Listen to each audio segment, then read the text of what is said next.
না না ভাই, এই সমস্ত কাজ করেন না, আমি পারবো না, সরি। আমার টাকা লাগবে না।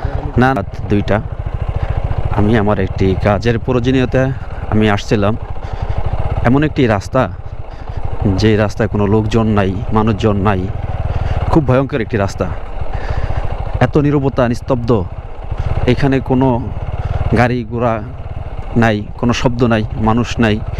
কি যে অবস্থা, খুব ভয় লাগতেছে। কি ব্যাপার ভাই, কিছু বলবো নাকি? যদি একটু হেল্প করতে পারেন। কি হেল্প করবো এখন এত রাত্রে? একটু এখানে বেড়াইতে আসছিলাম, চিনি না কিছু, ভিডিও করতেছে। হ্যাঁ হ্যাঁ, চিনি না, এই যে আমি এখানে বেড়াইতে আসছিলাম, আপনি যদি আমার একটু হেল্প করতেন। না না, এত রাত্রে আমি পারবো না, সরি। একটু বিপদে পড়ছি ভাই, আপনি মেন রোড ঘুরে একটু মেন রোড ওই থানার সামনে যদি নামাই দিতে পারেন। না না ভাইয়া, আপনি দরকার হলে আমি আপনাকে কিছু টাকা দিই, আপনি চলে যান, তো ভাইয়া এই কাজ হবে না। আমার কাছে টাকা আছে, টাকা লাগবে না। না না, লাগলে আপনার টাকা নিয়ে যান। না ভাই, আমার টাকা লাগবে না ভাই। না না না না না, সমস্যা নেই। আমার এখানে ভয় করতেছে, আমি তো এখানে কিছু চিনি না ভাই, তো পাই দূরে বলি ভাই। তো নিয়ে চলে- না না ভাই, এই সমস্ত কাজ করেন না, আমি পারবো না, সরি। এত রাত্রে সম্ভব না। দোয়া করি আপনার জন্য, আমাকে নিয়ে যেতে। না, দেখা যায় এমন প্রতারণা করে অনেক মানুষ। যাই হোক, এই বাইকটা অনেক রিকোয়েস্ট করছে, তাই বাইকে নিয়ে যাচ্ছি।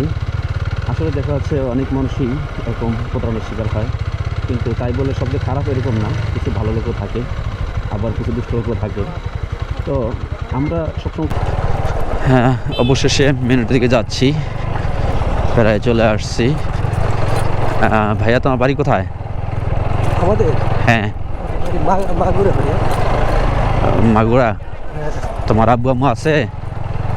জি, এখন বাবা মা সবাই ঠিক আছে। আমার নানি অসুস্থ তো ভাইয়া, এই জন্য আমি আর এত রাইতে আসতাম না। নানি হাসপাতালে আছে, আমার যাইতেই হবে। দেখতে পাচ্ছেন, ভাই, আমি খুব খুশি হয়েছি।